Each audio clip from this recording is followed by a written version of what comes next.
right here on 440 Sports, live from Cast Collective. Nope. No, we are not. We are not. The camera has gone out again. Camera is not working. But thank you guys for hanging out with us and watching the product here. We'll just talk. How about that?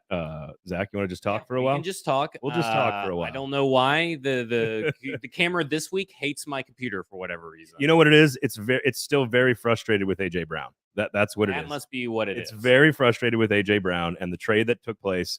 Of course, over the weekend. There we are. We're on. How are we, guys? Hey, and we're frozen, but it's everybody. Okay. You can at least see us frozen looking at the computer. My face. Something just changed. We're off again. My face looks quite dumb. Which maybe I should just put you on. Yeah. Now we're getting a bunch of reverb. You don't want to do that. All right. So here's the deal. We're efforting. We have people behind the scenes efforting the video. So keep an eye on that. And what we're doing right now is going to have a conversation about the Tennessee Titans. And Zach, he's Zach. I'm Braden, by the way. Welcome to the show. We are live. Our names are up. We are live at Cast Collective, brought to you, of course, by at least got that. The Kingston Group. BuildKG.com is the website. Okay, we're back. Cast Collective. We're good. Is an amazing studio. You may have to hold the cord on Music Row, where you can have a private event and host all kinds of cool stuff. You got a work party you want to be at? Come down to the Cast Collective. That's Cast_Collective here at the heart of Music Row. Listen, welcome to the show already in progress. Here on 440 Sports, Braden Gall, Zach Lyons. We are going to get into a lot of the garbage you probably consumed over the course of the weekend as a Titans fan, as it pertains to AJ Brown, but also the draft. So we'll try to debunk some of the myths and some of the funk that's out there around this team. We'll reset some expectations for 2022. I saw a lot of that's sort of packaged, Zach, with the funk, because I saw a lot of people just like, just giving up on 2022, which I find I think you might comical. As well just not worry about it. Don't be emotionally invested in 2022 is a good way to put it. I'm not even go have your fun, but obviously, in my opinion, the Titans are kind of just coasting right now. I'm not even sure if the Titans should show up and play games at this point. They should. Should they even try? They should try. Okay. But I'm just saying I wouldn't expect much.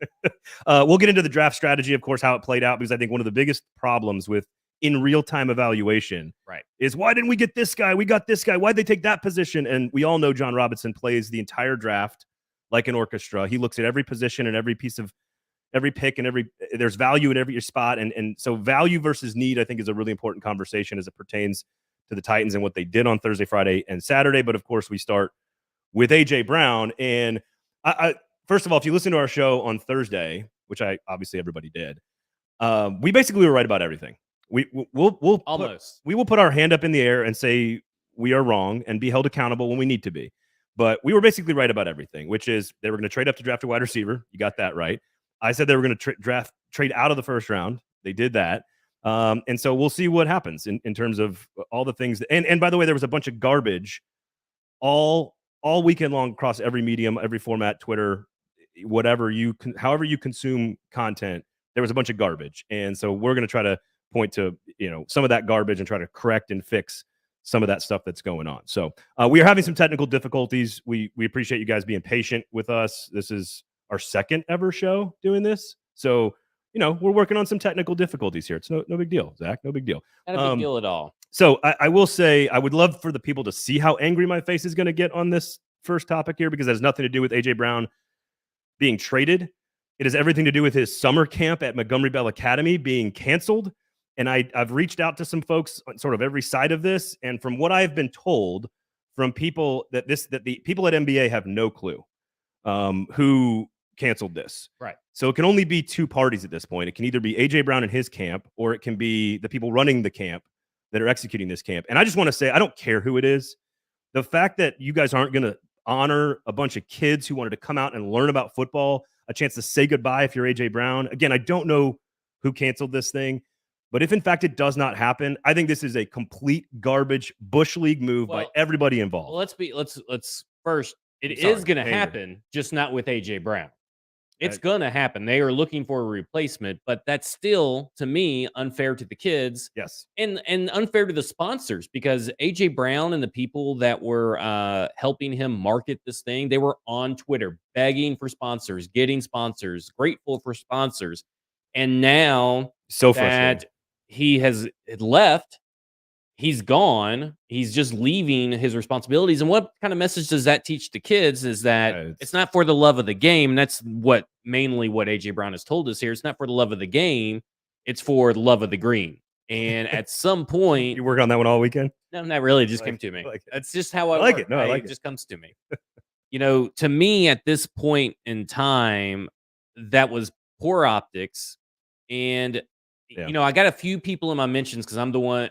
No Context Titans got the email, and I promoted the email and put it up on our thing and our Twitter feed.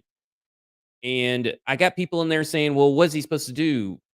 Be there and get heckled by kids and heckled by You think parents?" a kid is gonna heckle him? Well, What are listen. we talking about Well, here? listen. If he can't take that in Tennessee, the Tennessee Southern heckling, well, let me break it to you. If AJ Brown's going to have a hell of a time mentally and emotionally in Philadelphia if he can't handle kids asking questions or parents asking questions. Which here's an easy fix for parents: don't allow parents at the thing. Yeah, it's easy. Drop your kids off. Yeah. You leave, or you guys stay in the stands Look, on the opposite side of the field where we're going to hold the thing. We need to actually discuss the AJ Brown trade and what it means for the franchise, and I get all of that, and who knew what, and who decided what, where, when, and how, and all that stuff. But I just wanted to start getting this off my chest. Been really on his weight heavy on dude. his heart. I'm so pissed by this because if it's AJ Brown who did the canceling, again, we don't know. I want to be clear. If it's AJ Brown that decided not to do it, it's such an easy PR win for him to just come to the camp and say goodbye and say thank you. Yeah. It's such an easy thing to do, just to be like, listen, he wanted to retire a Titan. I love you guys. I'm so glad you guys all came out. I'm going to do everything I can to help you guys develop and teach you what I know. But, things are out of my control. I got traded to Philadelphia. I'm going to see you guys later, but I love you. Just show appreciation. It's a PRW. Like, it's a PR masterpiece. If it's the camp that's doing it, then you're literally hurting. Both of these parties are deciding themselves over the kids. Right. And that's the part that just drives me batshit crazy. So I'm sorry. I feel better now. I've had that weighing on me all weekend. Well, I mean, it doesn't, even if it's a mutual decision, even if it's AJ Brown, even if it's pro camp themselves, whoever decided to get in the room and make this decision without even maybe thinking of the kids, that's the issue that I have. Yep. And I think that's the issue that we both have. All right. We will go through draft strategy for the Tennessee Titans on every pick, and we'll discuss value versus need. We're going to reset some expectations for 2022, and we will debunk the junk a little bit later on because I'm assuming you guys consume nothing but empty garbage Twitter calories about the trade for AJ Brown, which brings us to AJ Brown. And I think you actually had one of the more, I want to say like wise is not the right word, but just sort of. I would say wise. I know you Genius? would. I know you would. No, is that the word you're looking for? It's not an overused word at all. Genius. No, I think it was tempered. Yeah. And here's what I would say, and this is having 3 or 4 days to think about this. Right. And again, the point of this product is to take time with these subjects, to think about them and try to give you the best content we can. And for me, the AJ Brown trade comes down to, number one, if you are trying to tell people there is a winner or a loser today, you are trying to answer an unanswerable question. This is going to take years before we find out if John Robinson made the right decision or not. If AJ Brown goes on to have a Hall of Fame career and Treylon Burks is not good, it will have been a terrible decision. If AJ Brown has 2 bad knees and can't finish his contract and gets cut after $57 million guaranteed, and Treylon Burks is a pretty solid player, then it was the right move by John Robinson. I see the strategy from John Robinson, but no one, not you, not me, not anyone on Twitter, is going to have a single idea about whether or not this was a good trade or not today, 4 months from now, and maybe not even a couple of years from now. It might take 5 years before we learn whether or not this is a smart move. I miss AJ Brown. Yeah. I like AJ Brown as a player. He's a great player. Maybe some people are fooling themselves right now and saying they're not going to miss AJ Brown because of maybe this camp thing, maybe the video where he's celebrating getting money. Look, if you could just came in with Jalen Hurts, by the way, if you just came into $57 million, I think anybody would be celebrating money like that. So would I. Yeah. Here's what the AJ Brown. I've had a few days, like you have, to think about it, and for once, this draft, I feel like I did a real good job of not overreacting to everything that happened to the draft. It's a very first for me. Would your Twitter feed agree with that? If I went back and looked at every tweet, okay, all right, I think so. You're proud of your work? Yeah. All right, good. I like that. I'm very confident in my work. But here's what this has told me. And I was at Tenfold Brewery yesterday watching the Grizz game. Okay. Go Grizz. So watching that with my brother-in-law, and we're watching the NBA. And this tells me, and most of the offseason moves so far have told me, that the NFL is in for a major shift in how contracts are negotiated and what matters to these players. They are pushing and moving to more fully guaranteed contracts. The days of the selfless, team-friendly deals are slowly dwindling. Those deals are slowly going away. It's time for everybody to readjust their thinking, and it's time for the NFL to probably start adapting this way of thinking. And the reason I say they need to adapt is because, and here's something that no one, this is the first show that you're going to hear this talked about. Oh, I like it. No one else has had this.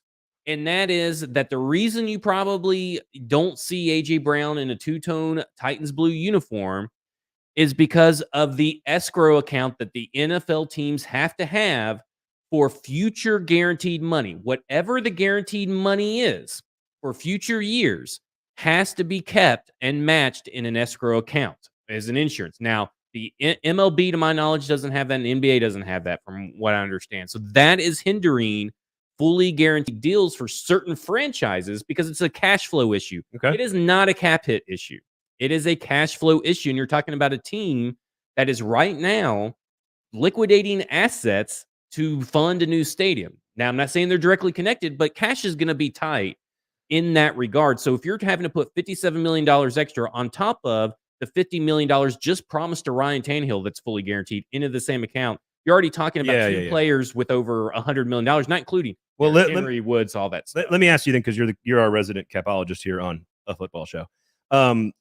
When you look at the number that was offered, 100 million, 4 for 25 apiece, AAV basically, but 57 guaranteed is the key one. Yeah. I believe Teron Davenport reported of ESPN that it's 16 with escalators up to 20 was the offer from the Titans. AJ claims he would have taken 22.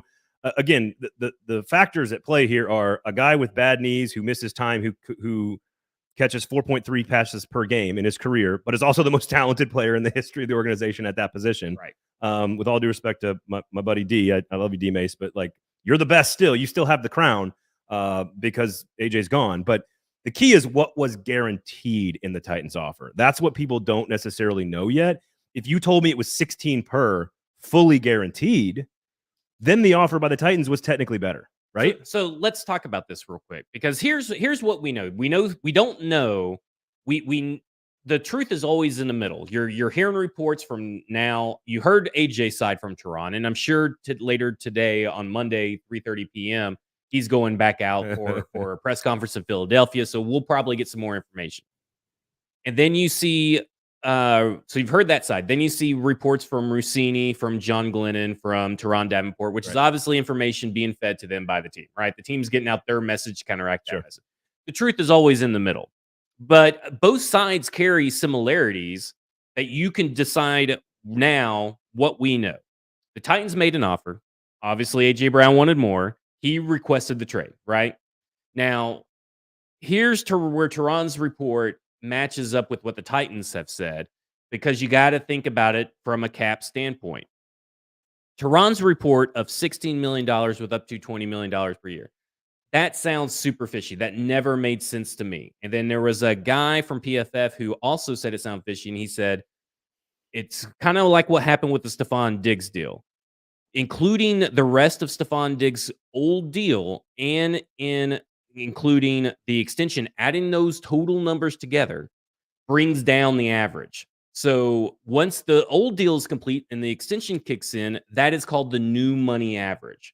Okay. So you're saying that the $4 million he was currently owed on the 2022 he is counting contract, that in the 16 mil to 20 mil. and in terms of the average over a 5-year window. Yes. Okay. So because if you take that $4 million out, you are directly at the $20 million which the Titans have said that they have been offering. They've also said to been offering the new money. That's what they said. $20 million in new money, okay, is what they were offering. So that makes sense. That completely makes sense. Okay. Numbers match up. Yep. So then from there, AJ said he wanted $22 million per year. And when you take that over a 5-year period, and then you look at what was said by the Titans, where the Titans said that he wanted more money than what he got from the Eagles from the Titans, you're talking about that 22 mil when you take out his rookie year, final year rookie year, turns out to be $26.5 million AAV. The truth is in the middle. This is a PR battle. Yes, and situation. It's no different than what Hollywood Brown is doing right now with the Baltimore Ravens leaving to go to Arizona, which is, and again, both Browns being traded on draft night. First of all, For them to get a $100 million contract extension done, for John Robinson and the Titans to trade up on the 18th slot to get Treylon Burks with Philadelphia, who already had the contract done. Don't tell me this all happened like in 12 minutes. Now, John Robinson has said it was about an 18 to 20 hour window where they were working on this deal. That makes sense to me. Again, to me, well, Hurts and them have been planning this for a while. So, that's what the Eagles have even said Hurts has been in the GM's ear for a while now, trying to get him to trade for AJ Brown. This to me screams AJ Brown was got to a breaking point at some point a few weeks ago, and he's like, okay, I'm out. I'm choosing my destination behind the scenes. The calculus is not that complicated to understand here, which is a guy with two bum knee from the Titans' perspective. Yes, a guy with two knees that have been damaged, and we're not close enough on money. It's a risky decision by John Robinson, and he better be right. Because again, if AJ Brown goes on to have a Hall of Fame career, this will have been a dumb move, right? Like this would just be stupid for them to have traded away the most talented player at the position. I think the calculus is easy to understand. I think the answer to that question will not come, as we said earlier on the show, for years. I just don't. We all want the answer right now. Who won and lost? Who won and lost? Yeah. Like that's not. We're not going to know for years. I do think, much like with Hollywood Brown for the Baltimore Ravens, who got traded to Arizona, there's this whole like, I just wanted to play with Kyler Murray, but am I worried about Lamar Jackson signing an extension? And am I worried that Lamar's best games are behind him? Like there's more to the story than just I want to go play with Kyler Murray in Arizona. To me, there's more to the story here with AJ Brown, and we don't know definitively what that is. And it's his prerogative to decide what he wants to decide. So I'm not ripping on the guy for that. I'm okay. But there's more here than what's been told. I'm okay with AJ Brown getting all the money that he can get. And listen, his agent played hardball because he also has multiple wide receivers also coming up that are due for an extensions and due for money. And he wants to get AJ Brown to pay the most money.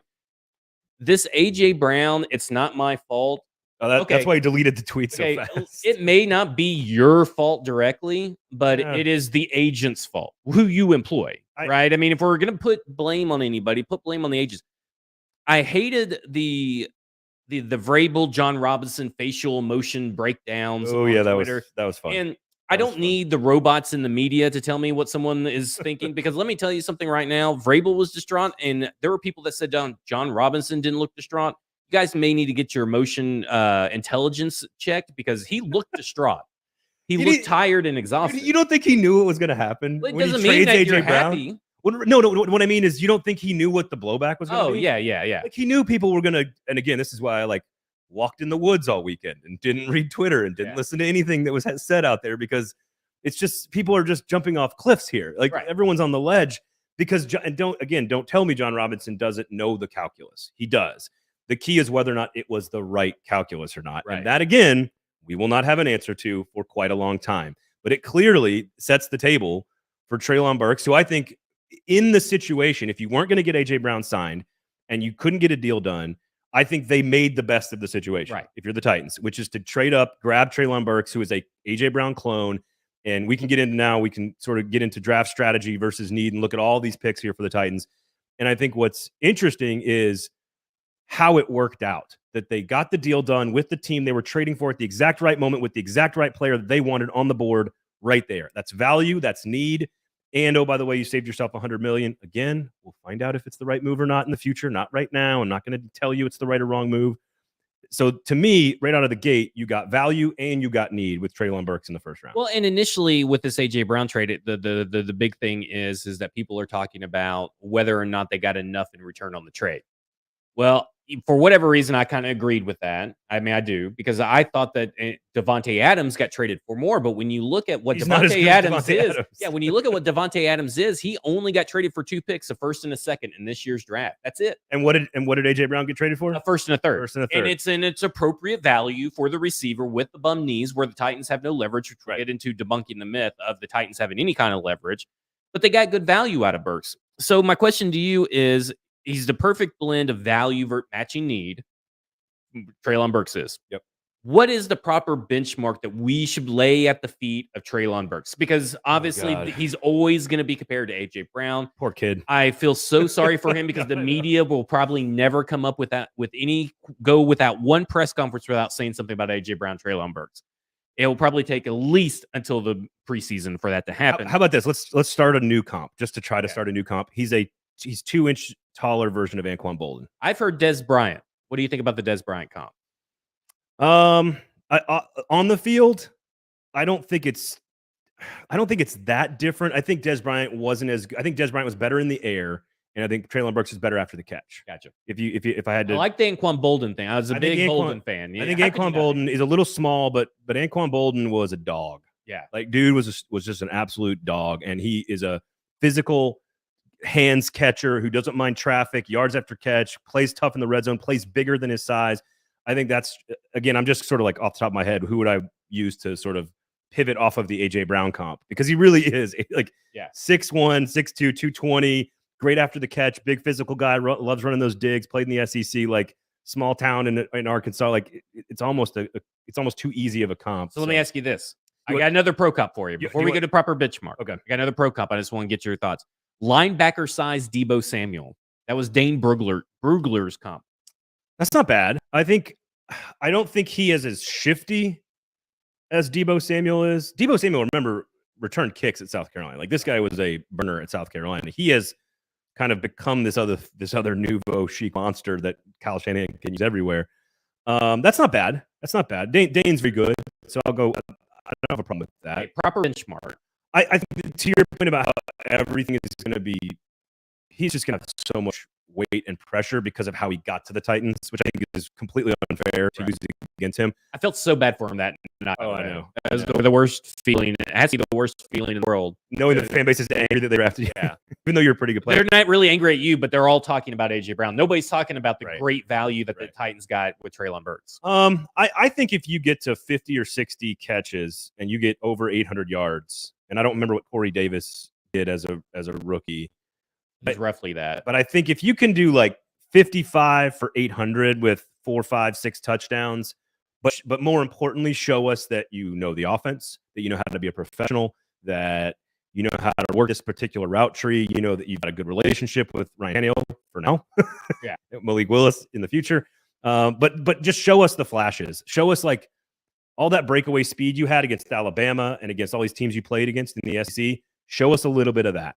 Like that 40 time doesn't matter, right? So those would be my benchmarks. Would probably be 50 for 805. Let me ask you a question because this wasn't planned. So I'm going to ask you a question. I love it. Injury history. What's it look like for Treylon Burks so people know compared to maybe other wide receivers? So that's the big thing, right? Everybody's talking about, well, none of these rookies, they're all going to get injured at some point.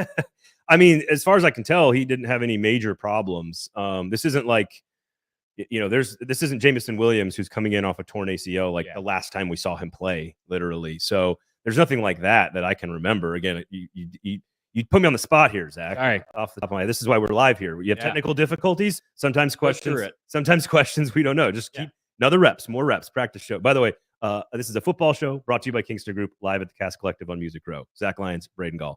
That's called a reset. I like it. That we don't normally have to do on a podcast. So Malik Willis. That's the big topic, to Malik. Right? Let's talk about Malik. He was the top player on their board at the time of the pick.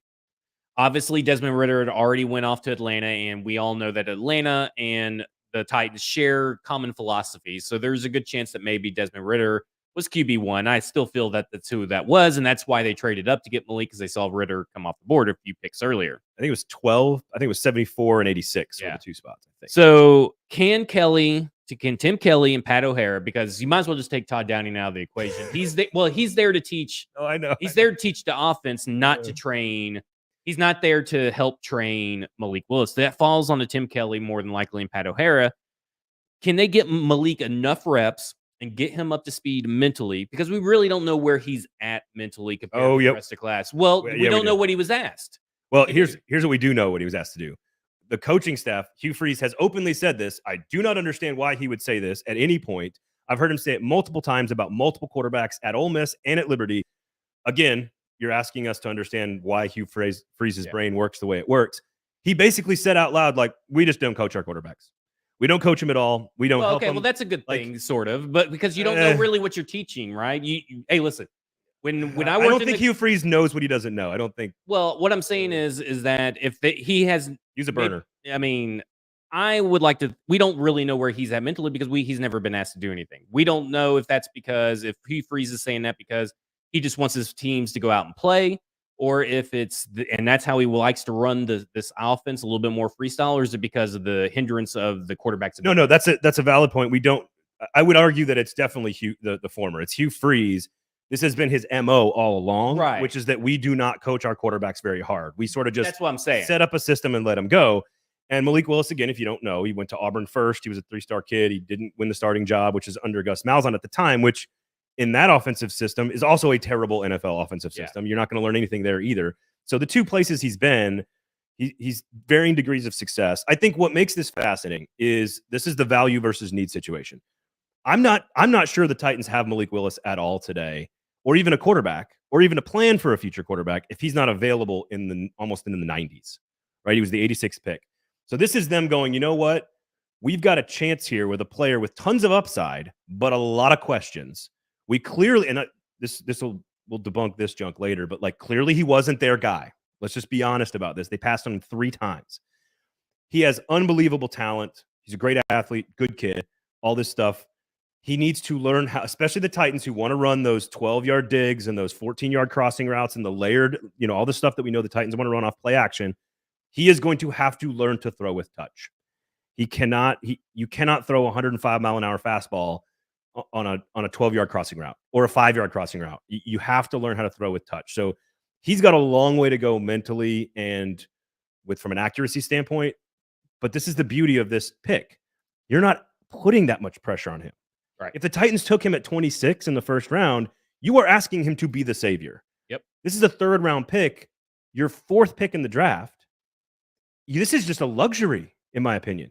Like, you get a chance to see if he's got what it takes for a year. And if he does, you cut Tannehill and you move on to Malik Willis. If he doesn't, then you have a year to find that out. And what did you waste? The 86th pick overall? Not a great value, but like worth the risk, in my opinion. Right. Well, Benjamin Solak put it best in his column on The Ringer today, and he talked a lot about the Titans and a lot of the stuff that we'll talk about in the Reset and Expectation segment he'll have covered. But one of his main topics was there's a good chance, like a 75 to 80% chance, that the NFL totally misjudged this whole quarterback class.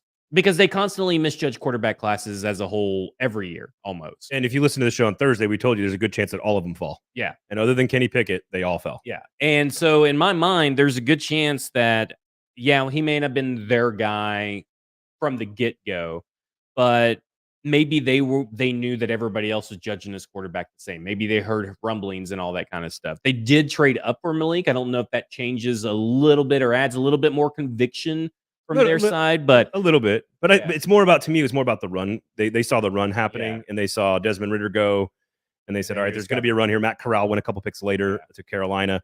So I think this is sort of the beauty of this pick.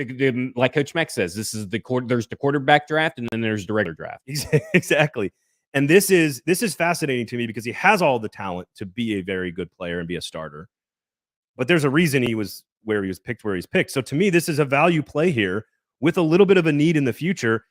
And just John Robinson saying, you know what, this is too much upside for us not to take this risk. Right. And I think that's a really sound strategy by John Robinson, especially to get the guy that many people thought was a top 10 pick just a couple of months ago. I would argue that was all consensus quarterback 1. For some people, he's really quarterback 2 was the consensus big board, but I would argue that all of this has just been lies. Yeah. All these teams were just lying to us about these quarterbacks. But when they started to go, there was value. Yeah. And so they went. So to me, this is going to be about accuracy, about understanding how complicated a pro offense can be.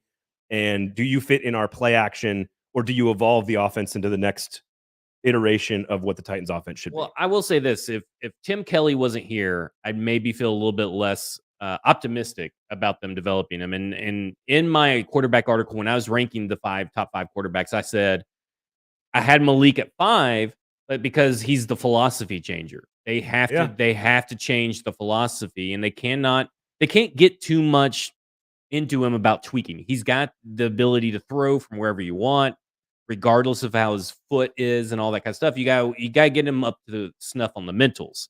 And if you do that, then everything else follows through, in my opinion. And when you're talking about a third quarterback, I mean, quarterbacks all the time, Dak Prescott is one. You're talking about Derek Carr, Russell Wilson, which is one of Malik's comps has been. If you get Russell Wilson or if you get Malik Willis mentally there at the game, he's going to be a better Russell Wilson on the field. And that maybe not results in a he's a bigger guy. Yeah.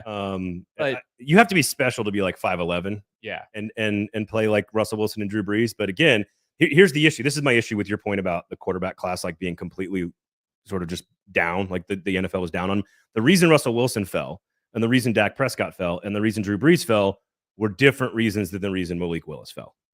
So the reason Russell Wilson and Drew Brees fell, size, height, right? The reason Dak Prescott fell, DUI. The reason these guys fell was not the same as we just don't think they're good enough. And that's my concern with all of these guys. Desmond Ridder in Atlanta, Matt Corral, Sam Howell, who I love, Kenny Pickett even. My issue is that they just had to take the risk in the third round because it was too tantalizing. And otherwise, I think all these quarterbacks are like, I think one of them may be a starter. I think 2 will end up being a starter at the end when it's all. I can go with that. That's excluding Kenny Pickett. So I mean like a long-term starter because I think Kenny Pickett's on the road to. I mean, Ridder could beat out Mariota, I think, a couple of games. That's what I said. That's what I said on there's no chance there's no chance he starts right away. No. Unless he gets injured. Marcus gets injured, which is a good point. Malik Willis is a tremendous asset to have. Adios, Logan Woodside. All right. I think we'll go back to that. Three quarterbacks? I think they'll keep 3 quarterbacks on the 53 and keep Malik active on game days. That makes okay. Yep. Okay, so let's circle to. We went down to the third round to talk about Malik Willis. Let's go up to Roger McCreary, who I can only describe as a pain in the ass for wide receivers to deal with. He's just a pain in the ass, and he watching him in that Alabama game in the Iron Bowl it was excruciating to watch for 3 quarters. Is this a move where the team is looking around at the AFC and they're loading up on corners as a counterpunch to the explosive offenses that you see going on? Yes. Look at what Kansas City did. Look at what look at Buffalo. What was their first pick? Kaiir Elam. Yeah. Kansas City went Trent McDuffie and then came back and got a safety, Brian Cook from Cincinnati. They got a linebacker. You have to have 4 corners. You need 4 high-level corners, really. And so I 100% agree. Look at all these Hall of Famers that are playing quarterback in the AFC now. Right. We're going to have to battle these dudes for the next 10 years. We can't do it with just Christian Fulton and Caleb Farley and Elijah Molden. We need a 4th guy. Gotcha. And also, I think this goes right into strategy versus value value versus need. To me, if you looked at the board at the 35th pick, was there any value at wide receiver? No, never really. Not really. I mean, maybe Sky Moore. That's arguable, but maybe George Pickens. Maybe George Pickens, but he's a head case, at least a knucklehead, I should say. Where was the value? Was there value at offensive line? Nope. The best 2 or 3 were gone in the first round. So this is where John Robinson, I think, does a really good job generally, which is he looks at where is the strength of the draft, and at that position, there was value at corner to be had at that spot in the draft, and Roger McCreary is. Like when you talk about a Vrabel Titans guy, he is how we said this about Elijah Molden last year? Right. Guess what happened? Yeah. Pretty good player. Yeah. This is a taller, more talented version of Elijah Molden who can play a little bit on the outside and is scheme versatile. I love the pick. I thought Titans Twitter was insane on Friday night. I like the value of the player. I like the player. I guess I should say this. I like the player itself. I am not necessarily convinced of the value, but I've grown at my initial reaction. Okay. But I've grown to be like, okay, well, I see the plan. I see it because now when you play a dime package, you can put Roger McCreary in the slot. You can put Elijah Molden on the tight end and kind of the Dane Cruikshank role. You can do a bunch of different things. If, hopefully if Caleb Farley or Christian Fulton go down, then you have Roger McCreary that can go on the outside. You're not having to rely on Greg Maben or some other guy. And you still got Buster Screen there. You have a good cornerback room, which is really arguably the strength of this defense. In terms of depth, defensive line, you think in terms of depth, and the quality of players that you have, it's very top heavy. I feel like it depends. I think they were 4th or 5th in the NFL last year. The Titans were in dime packages, run, whatever that means. And so if they're going to be in dime a quarter of the time, you're going to need to replace Dane Cruikshank, and you need another guy that can see. To me, this pick, the reason I love this pick so much is I really like the player.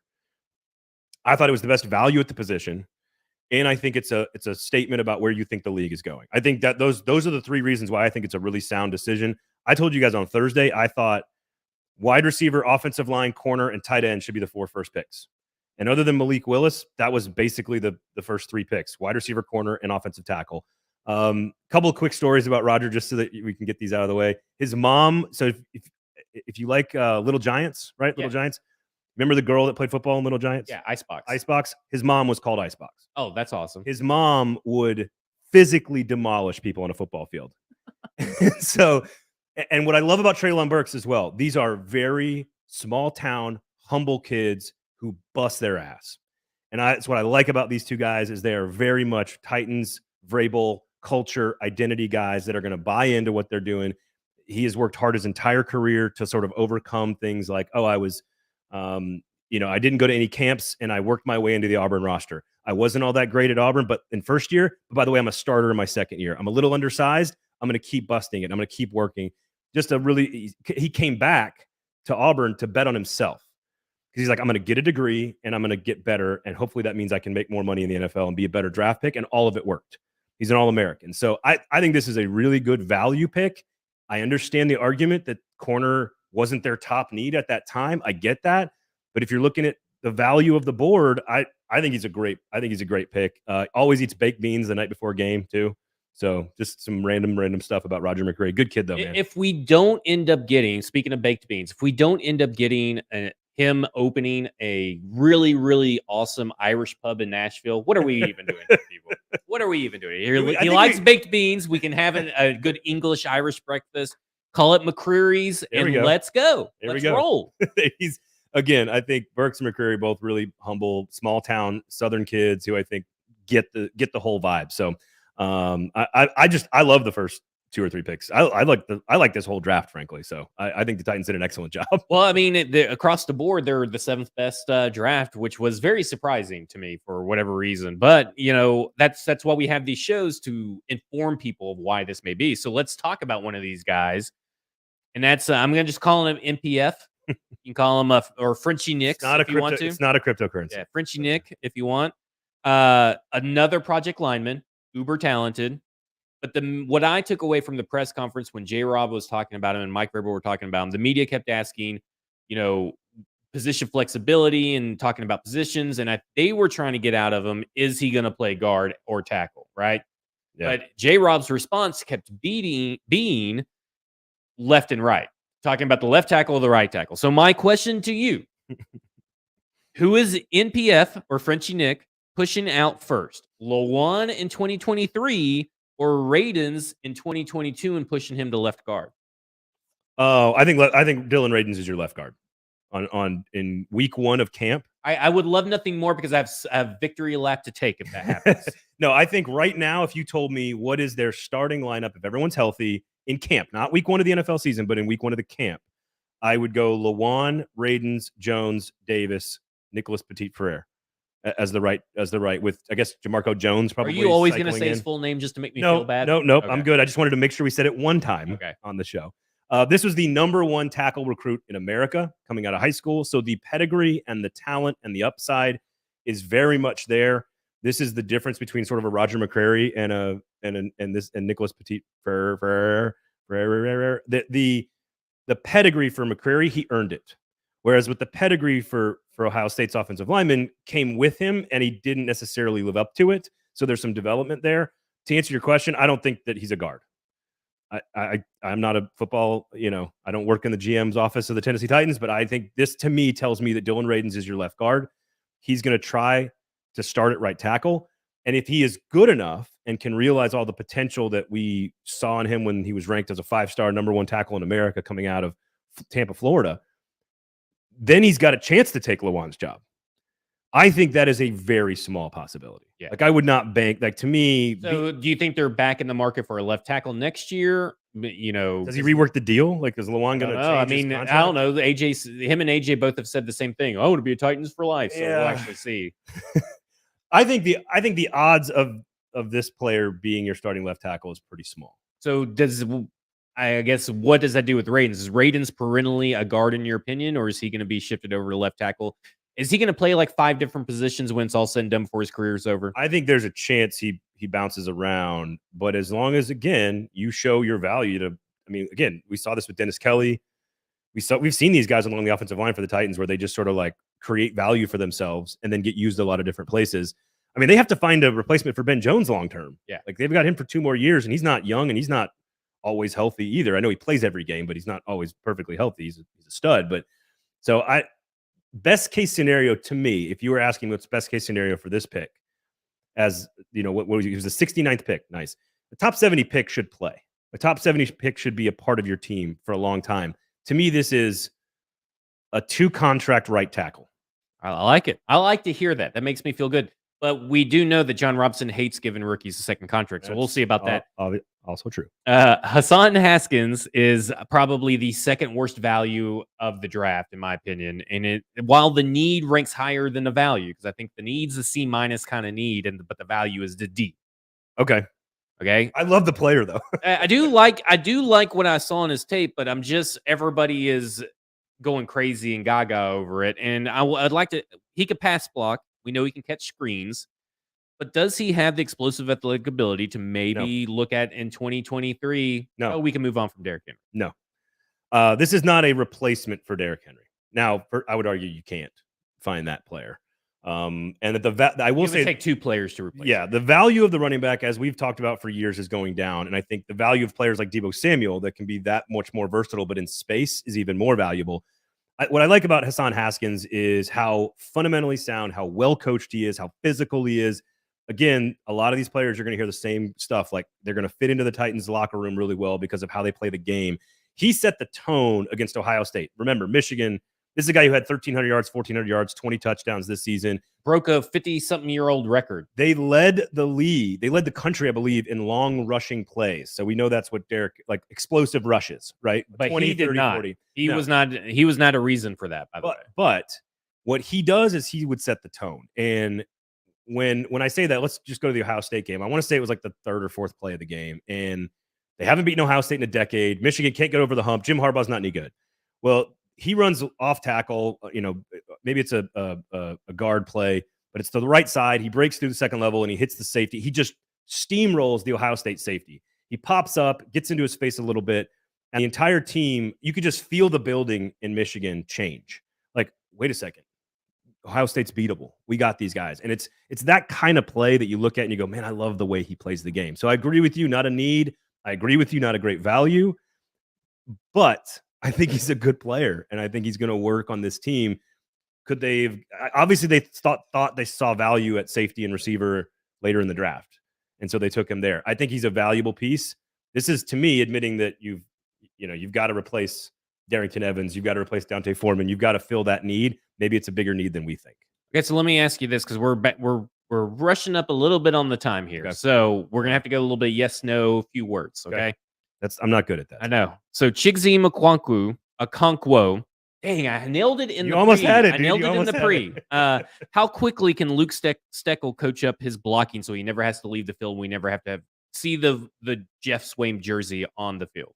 So real quickly, a quote from somebody in the Big Ten. A clear candidate for a guy who will be a much better pro than a college player because he really only had 1 year and never had good quarterback play, extremely athletic. That's what I got from a Big Ten guy. Look at that source. I will say at his size, he's a little undersized. He's in that 6'3", 230 mold.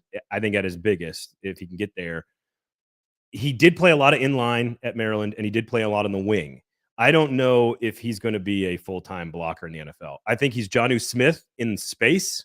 I don't think he's Jonnu Smith, the complete player. Jonnu Smith was a little bit better blocker. Way better. Maybe even way better. Yeah. So some of this is I think he works hard and he's going to be physical. He's going to be at some point, though, you are just limited by your size and strength, even if you work really hard and are really fundamentally sound.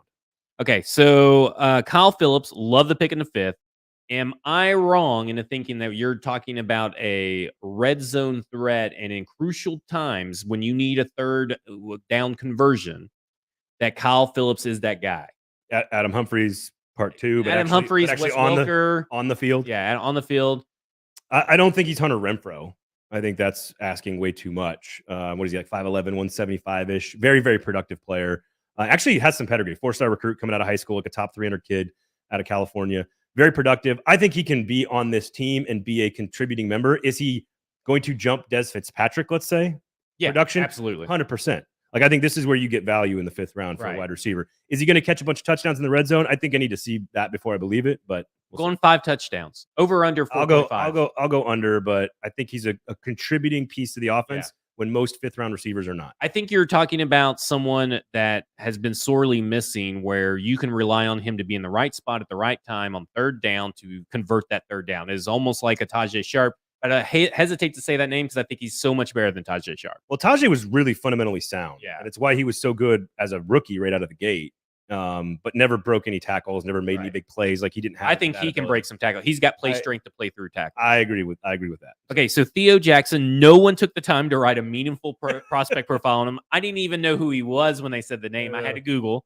Well, if you watch Tennessee football games, this is the point. If you watch Tennessee football games, you notice Theo Jackson.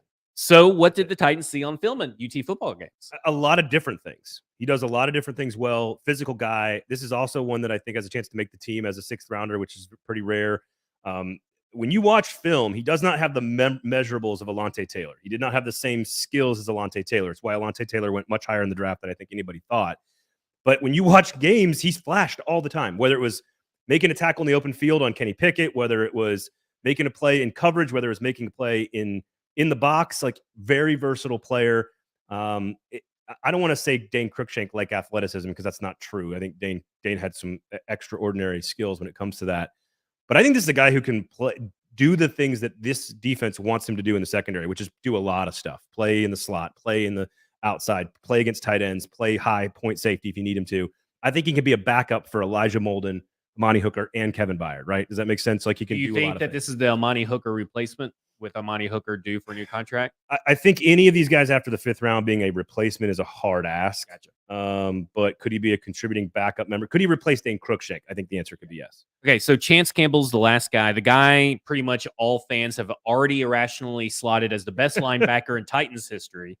Wow. But I went back through my notes doing Malik Willis, and I had number 44 from Ole Miss set. And I never got around to figuring out who that was because I also have one for Tulsa, number 90, that's coming out in this next draft. And then Chance Crawford did that again. Chance Campbell did that. Was that guy, was number 44 when I went to Google it, and I was pleasantly surprised. And from what I gather from people who watch a lot of Ole Miss games, was that he's a great SEC linebacker. And I'm specifying that for a reason on a very bad SEC defense.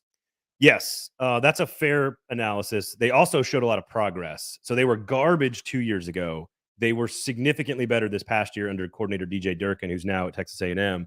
I think this is an incredibly productive player, to your point, with not a lot in front of him. You know, the way that we talk about all the Georgia, like Nakobe Dean, obviously for Georgia benefited from playing from all these guys, did not nearly grade out as highly as we thought because he fell into the middle of the second round. Campbell did not have nearly as much help in the front seven. There were a couple of really nice pieces on that front seven. There was a lot of traffic in front of him, a lot of traffic. So he piled up tackles. I think he had 120 plus tackles.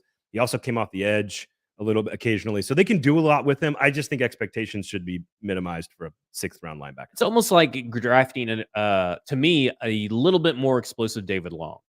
I feel like he plays. He just jumps a little bulkier too. Long's got a special level of physicality for his size. So Chance would have to show that on the NFL level.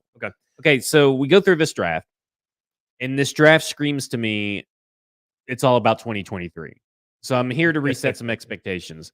Am I wrong into feeling like they're just kind of coasting through 2022? Not necessarily that they don't want to win, but they're just kind of like happy to be here. If they hadn't traded AJ Brown, would you even say that?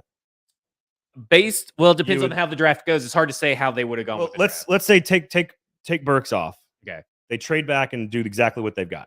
Yeah, I would. And still they have say AJ Brown. Would you say something's off about this draft? It was what I would say. See, I think they hit on every position I thought they were going to hit on. Yeah, but did they hit on them with quality players that they needed to get them over the hump to compete with AFC? And that's my. I really do like the picks. I mean, I think they got I think they got a potential tight end prospect and a garbage tight end class. So let's tie this into expectations, right? I don't think they're going backwards at all. I think losing AJ Brown, there is a minimal amount of regression that you have to expect, but they are the team to beat in the AFC South. I think if you can get better Ryan Tannehill play and equal defensive line play, I think you're still the best team, have a chance to challenge for the 1 seed. Like, I don't think that the Titans have taken the significant step back like everyone thinks. This is still a 53-man team that looks as good as anybody else except for Tannehill. than maybe all these other contenders in the AFC. So again, AJ Brown is a huge loss, but you've replaced him with a solid piece, at least some of it, and you filled needs. To me, this is I don't think expectations should have changed for this team at all. I think expectations should be make a run. I get the sense there's a lack of conviction coming from the front office like there was last year. Last year, they mentioned we're a Super Bowl team, we're a Super Bowl window, we're Super Bowl, Super Bowl, Super Bowl. Julio Jones trade, Super Bowl. Everything they did last year screamed Super Bowl, even the words out of their mouth. Now I feel like we're not getting that. Could you argue that the last two big pieces John Robinson has gone after have backfired so poorly that he's getting back to basics here?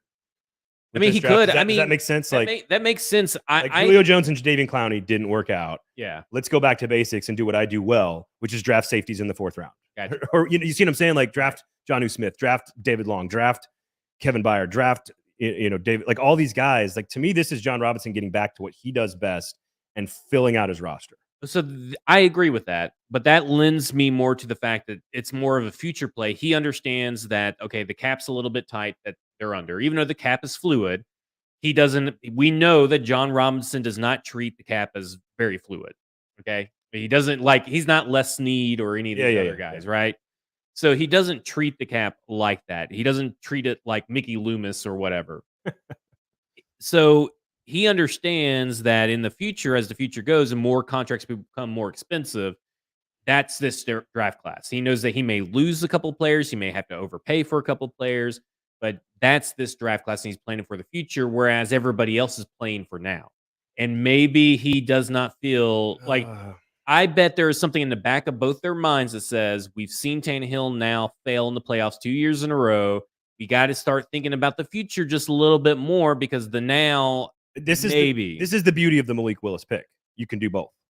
Honestly, like nothing really changes for expectations for me because you have Tannehill, Derrick Henry, and the best defensive line in football, maybe. So your expectation is for this team to compete for a Super Bowl. Compete. Okay. The Kansas City Chiefs defense is atrocious. They just took like 11 players in the draft on defense. They're trying to do what the Titans did last year, which is rework their entire defense in one offseason. Buffalo, I think, is the one team where Buffalo just looked at what they had on their roster and just everything was a luxury.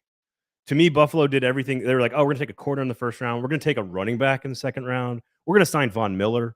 Like, to me, Buffalo is the team to beat. They're the one that said, we are ready to win right now. We are the best team in the AFC. They are the front runner to, I think, according to Vegas, right? They're the number 1 team to win the Super Bowl. I think they're the ones that took a couple of luxury picks. Everybody else, like Cincinnati's they took 2 safeties back-to-back picks. Like, I don't think anybody gained all that much of ground on the Titans outside of AJ Brown. Like, do you think the Ravens? Because I feel like who's gonna run and catch footballs for the Ravens? I mean, but like 5 tight ends. The Ravens will be better because they're going to get a lot of guys back healthy. Yeah, and they really. I love their defense. I love their defensive picks. It's going to be great. I love that. But look at their division. Like that division is going to beat itself up. The Titans still have a clear path to division title, which puts them in the playoffs, hosting a home game, which means they just can't screw that shit up like they've done the last two years in the postseason. So, how far ahead do you think that the Titans are of the Colts? How far ahead are they? I didn't love the Colts draft, but I think they are the same, a step or two ahead of the Colts. Yeah, I think Houston is whatever. Jacksonville, I think Houston had a really good draft, but Davis Mills has to put it all together in year 2. I actually like Jacksonville's draft. I don't like Travon Walker number 1. I would have taken. You like that they took like 5 linebackers, but here's why they did it: Derrick Henry. Well, are any of these guys like it? Come on, they're rookies. No. But you're asking, did the Titans invest in corners? Did the Chiefs invest in corners because of the passing in the AFC? Yes. Why did Jacksonville go edge, middle linebacker? Because they need to stop Derrick Henry. Like that, to me, that's what Jacksonville's strategy is. We've got to catch up to Tennessee. Yeah. And they're going to be physical no matter what they do, whether it's Derrick Henry or not. I still think Jonathan Taylor, I guess, is in the division. And Jonathan Taylor's in the division too. So to me, this was about lining up and stopping the run for Jacksonville. And I actually think they did a good job of grabbing those pieces. Okay, so let's go to debunk the junk here. We wrap plenty things up here. All right, debunk the junk. Love a good debunking. Okay, so we got all kinds of storylines and bad Twitter takes and bad online video takes of people and all that kind of stuff. That's what we're doing. Yeah, but we have good takes. Good That's quality. true. These are slow roasted, marinated takes. Yeah. So let's talk about first the idea that this Titans team, the staff chose Simmons over Brown, and that's why they let him go because they couldn't keep both. Isn't this the dumbest? Like, I should be asking you this question because I feel like you're the cap guy who says it's fluid all the time. Like, one of the worst takes I saw on Twitter all day Thursday was all night Thursday night and all day Friday was that the Titans chose Jeffrey Simmons over AJ Brown. This is one of the dumbest things I've heard. Well, we've talked about it even on the 440, the aforementioned previous version of the show. We've talked about football and other F words. So stupid. It does not matter. The contracts in 2022 do not have anything to do with what A.J. Brown did. I saw people talking about what the Tannehill contract prevented this. The Harold Landry, they should have paid A.J. Brown over Harold Landry.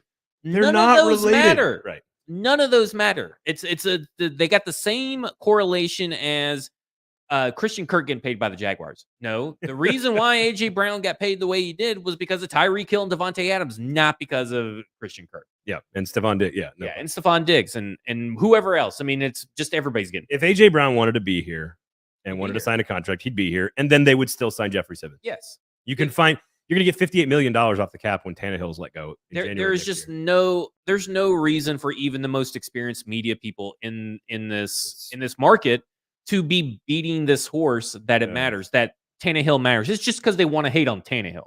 Let's be honest here. Yeah. The people that you're watching that are talking, that saying that Ryan Tannehill's contract prevented this, they're just spitting hate on Ryan Tannehill for no reason with no actual evidence that this cost anything because the money kicks in next year. It has nothing to do with the money this year. I totally agree. Here's the other one that drove me completely just absolutely bonkers.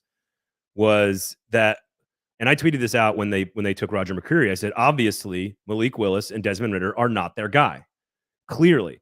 And immediately, a couple picks later, they make the pick. They trade up to get Willis, and everybody just piles on. Well, this tweet aged well, blah blah blah blah. And I'm like, no, it's still 100% true. You passed on Malik Willis 3 times. Yep. If you believed he was the 15-year starter and heir apparent to Ryan Tannehill, you take him in the first round. Period. Atlanta, same thing with Desmond Ridder. If you believed Desmond Ridder was the guy that you can't live without, you take him in the first or second round. The threshold was how the draft board fell, and the Roger McCreary pick, that would let me know that he was still their guy because how the draft board fell with the picks in front of him, nobody needed a quarterback. Now, you do run the risk, but you still had Desmond Ridder and you had they were all available at 69. Every single quarterback was available at 69, and you took an offensive tackle. Right. But I agree with you. I agree with you. But if they would have gone, what I'm saying is if they would have gone pick 35 and taken Malik Willis, I still think that sends the clear message that Malik Willis was their guy. Or no. I see what you're saying. Yes, I would say it makes a strong case. Yes. That they thought, okay, we're seeing at 26, we're still on the clock. We could take him here, but we're willing to risk it at 35 because there's Ridder and Malik Willis on the clock. I see what you're saying. Yeah. And just how the board fell. But once you get to 69 and you pass on him, you don't believe in him to be your true starting quarterback. You didn't believe in either quarterback. Any of them, right. And then by the time your next pick rolls around, it's too much value to avoid. Let's stay on Malik Willis real quick because I want to talk about this idea that fans are now clamoring, again, because of Tannehill hate, that Malik Willis needs to start day one. They're already saying for it. That'd be the worst possible thing. It would be the worst possible thing. And I think a bunch of these people that are saying this, because they're obviously anti-Tannehill, are obviously Marcus stands, and they're misremembering everything that they've ever said. When anybody spoke about in a negative light about Marcus, they would always say, well, he didn't get a fair shake. He was put on a 2015 roster that wasn't ready to win. They changed everything up constantly. They just threw him into the fire, and they should have let him prepare. It was his best season, too. Yeah, that's his best season. So now you're wanting to do that to Malik Willis, who is light years behind Marcus, in my opinion, from a mental standpoint, obviously. An accuracy standpoint, obviously. A little bit more physical ability, although Marcus had a lot of true physical ability. But he was ruined in Miami. You just can't start him. No. 0% chance this player should be starting this year. This is Ryan Tannehill. The value. Yes, this is Ryan Tannehill's football team in 2022. Period. And here's the thing. He might come back. You'd have to win a Super Bowl. Right. I think the only way Ryan Tannehill is coming back, which I think is possible, is if they make a deep playoff run and get to the Super Bowl, which I think is possible. Like, it's not out of the question. So the idea that a player who needs a lot of time shouldn't get that time is completely idiotic. I just he needs time and space to develop, and whether that's Tim Kelly or Pat O'Hare or Todd Downing or playing behind learning from Tannehill, like whatever it is, he needs time. There's 0% chance he should be starting in year number 1. Also, the people that are just like, well, I'm no longer a Titans fan anymore. Well, we put out BroadwaySportsMedia.com. We put out an in memoriam. We actually collected a bunch of tweets. I saw that. So you can go and see all the fans that are no longer fans. You're not allowed to be fans anymore. Yeah, I agree. If you quit because of a trade.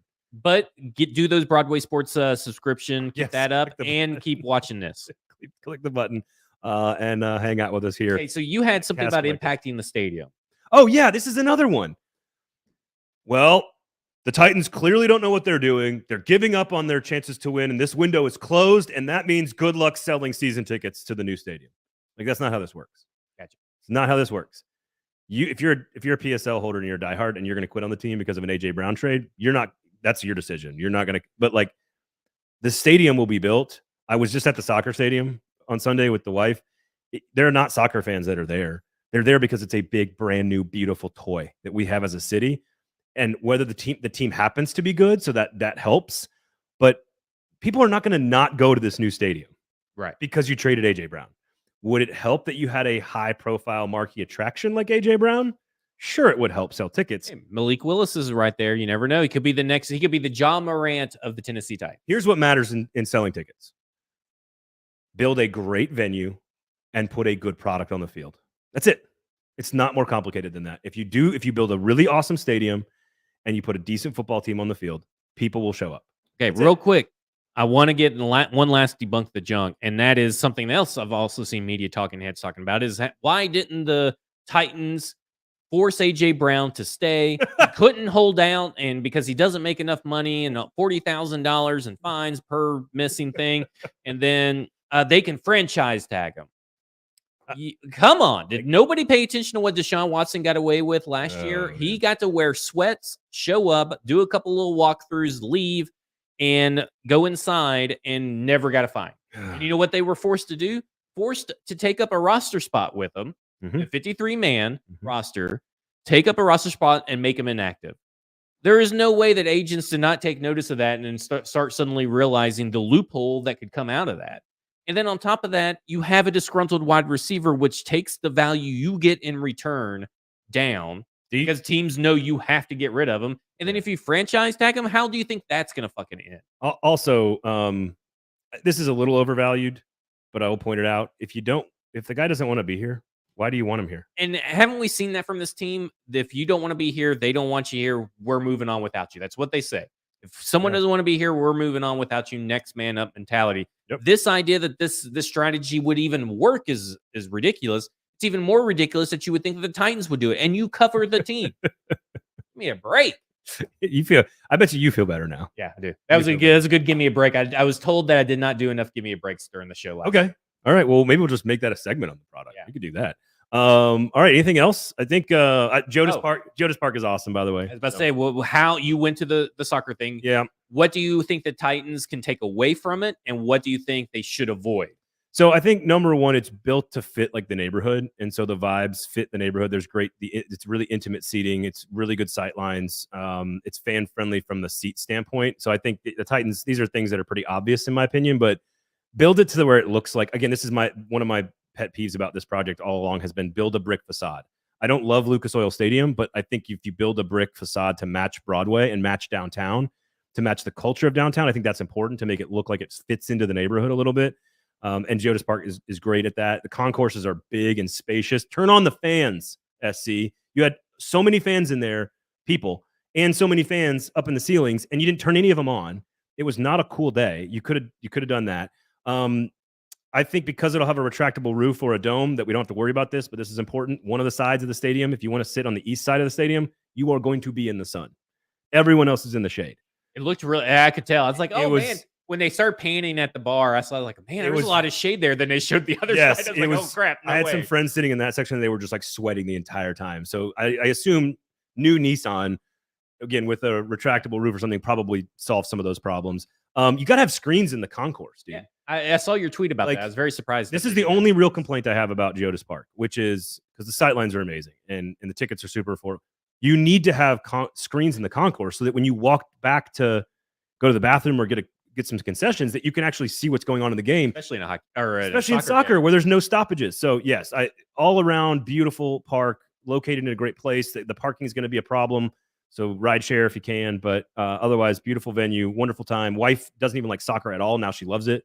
We walked out of there and she was like, that's me and my wife's next big thing is to go to a soccer game. She was like, thank you so much for making me go to this. And so it was a lot of love. The stadium was great. They got the goal at the end there to tie it up. So it was a ton of fun. And let's hope that the Titans watch and study and learn.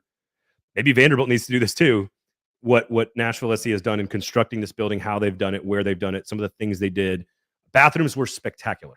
Oh yeah, spectacular bathrooms that actually TVs in the bathroom. Do what?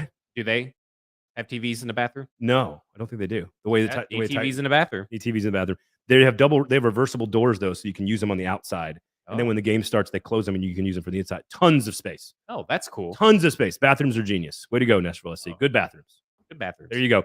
Zach, what else you got, man? I think that's it. Second episode in the books here. We overcame some adversity today on the show. Make sure it's my computer here. Make sure you follow him, of course, on the Twitter sphere at FWordsPod. You got the Football and Other F Words podcast, of course, Broadway Sports Media, all your scribings over there, all the other great shows from 440 Sports, Fringe Element covering SEC football, as well as all kinds of other stuff. We got Lamestream Sports and the Gold Standard and Club and Country covering SC. So thank you guys for supporting all the stuff that we're doing here. This is a football show. Make sure you subscribe to all the buttons, click all the buttons, turn on your notifications. We'll be back on Thursday at 1 p.m. live, of course, from the Cast Collective right here on Music Row. Special thanks to Kingston Group. The Kingston Group, buildkg.com is the website, Nashville's locally owned custom home and remodeling firm. That about does it for us. We'll talk to you guys on Thursday. This is the